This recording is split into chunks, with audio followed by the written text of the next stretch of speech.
अहम उत्तम कुमारो मुखर्जी संस्कृत शिक्षक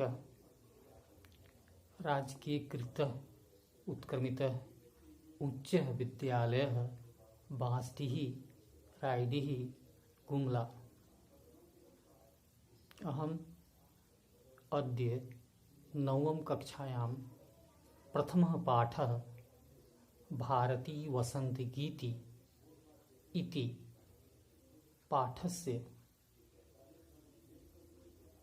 विस्तृतरूपेण विश्लेषणं करिष्यामि। बच्चों, मैं आज नवम कक्षा की संस्कृत पुस्तक सेनुसी प्रथम भाग का पहला पाठ भारती वसन्तगीति के बारे में आप लोग को बतला रहा हूँ।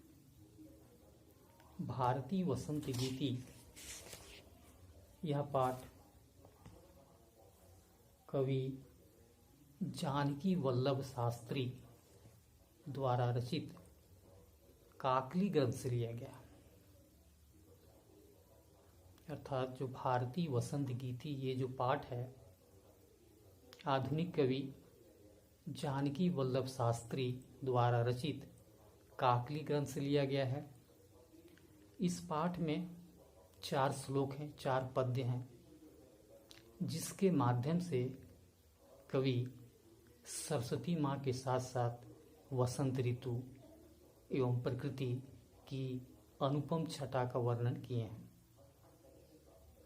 बच्चों, ये 4 पद्य हैं जिसमें माँ सरस्वती को कवि ऐसी नई वीणा को बजाने के लिए कहते हैं जिससे पूरा पृथ्वी, पूरा संसार पुलकित हो उठे, प्रकृति झूम उठे। मैं 4 श्लोक का सर्वप्रथम सारांश आप लोगों को बतलाना चाहूँगा। कवि प्रथम श्लोक में माँ सरस्वती से आराधना करते हैं, प्रार्थना करते हैं कि हे सरस्वती माँ, आप ऐसी वीणा बजाएं, आपका जो वाद्य यंत्र है वीणा, उसको ऐसी बजाएं जिससे पूरा संसार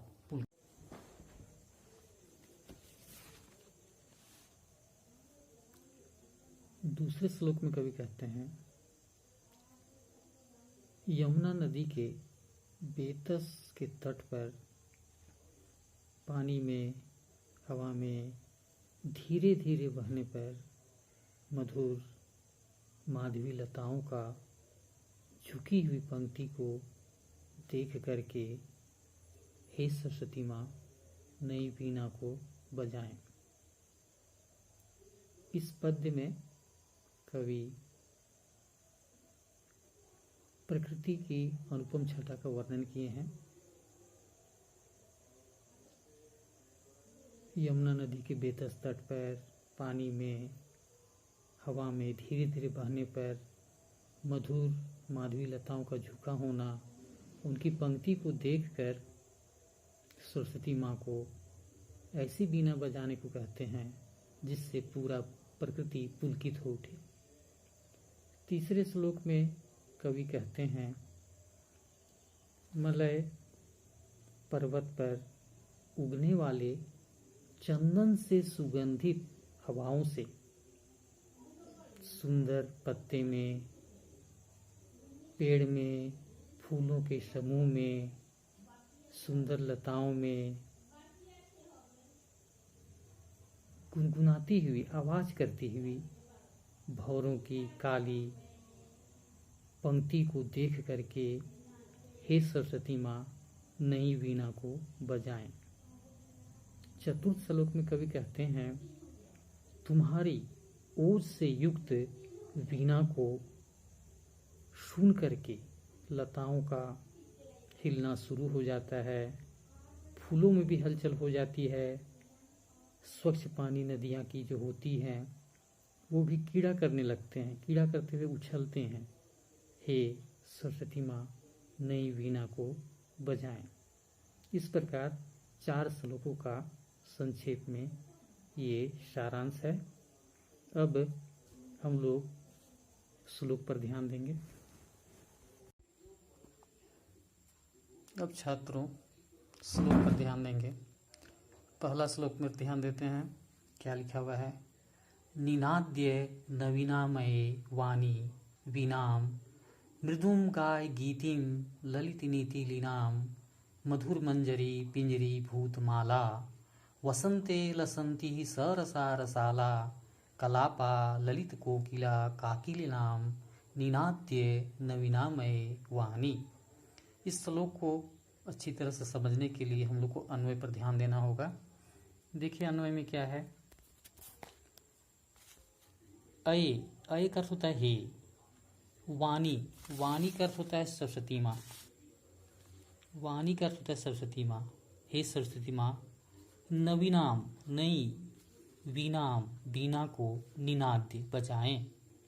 कवि कहते हैं हे सरस्वती माँ नई वीणा को बजाएं। ललित नीति सुंदर नीति लीनाम से युक्त, गीतिम गीत को, मृदुम मधुर गाय। यानी कवि कहते हैं सुंदर नीति से युक्त मधुर गीत को गाएं। ई का अर्थ होता है इस वसंते, वसंत ऋतु में। मधुर मंजरी सुंदर मंजर, पिंजरी पीले, भूतमाला पीले रंगों से युक्त, सरसा रस से युक्त, रसाला आम के पेड़, लसंती शोभित होते हैं, ललित सुंदर, कोकिला कोयल पक्षी, काकली नाम उनकी आवाजें, कलापा का समूह, विलसंती शोभित होते हैं। अये हे वाणी सरस्वती माँ, नवीनाम नई, वीणाम वीणा को, निनाद्य बजाएं। अब हम लोग दूसरे श्लोक पर ध्यान देंगे। वहती मंद मंदम सनीरे समीरे कलिंद आत्मजाया शवानीर्तीरे नताम पंक्तिम आलोक्य मधुमाधवीनाम निनाद्य नवीनामय वाणी। अन्वय पर ध्यान देंगे। कलिंद आत्मजाया, इसका अर्थ होता है यमुना नदी के।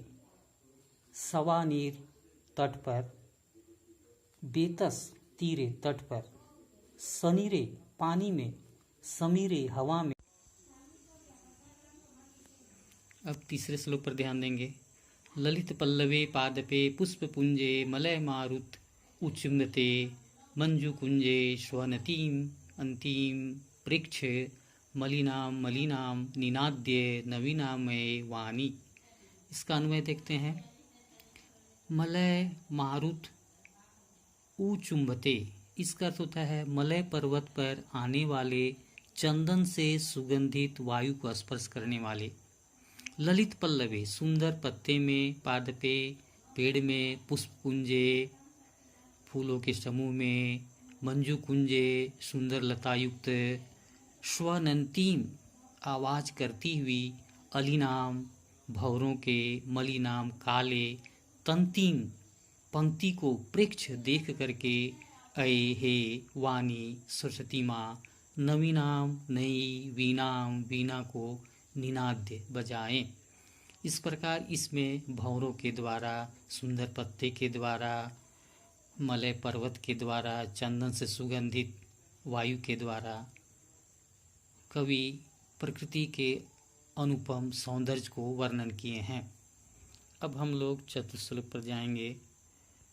चतुर्श्लोक है। लतानाम नितांतम सूमम शांतिशीलम चलेत उच्छलेत कांत सलीलम सलीलम तवा आकर्ण्य वीणाम अदीनाम नदीनाम निनाद्य नवीनाम अये वाणी। अन्वय पर ध्यान देते हैं। तौ का अर्थ होता है तुम्हारी, अधीनाम ओज से युक्त, वीणाम वीणा को, आकर्ण्य सुन करके, लतानाम लताओं का, नितांतम शांति शांत शीलम सुमम। फूल जो शांत रहता है, उछल पड़ता है, खिलने लगता है। नदी नाम नदियों का कांत सलीलम, जो स्वच्छ पानी रहता है, सलीलम वो कीड़ा करते हुए उछलित उछल पड़ता है। अये वाणी हे सरस्वती माँ, नवीनाम नई वीणाम, वीणा को निनाद बजाएं। इस प्रकार इसमें भी सरस्वती माँ से प्रार्थना की गई, आराधना की गई है कि आप ऐसी वीणा को बजाएं जिससे लताओं में, नदियों के पानी में, फूलों में हलचल पैदा हो जाए और सब सुंदर गान में मुग्ध हो जाएं। इस प्रकार चारों श्लोक स्पष्ट हो गए। आशा है सभी बच्चे समझ गए होंगे। धन्यवाद।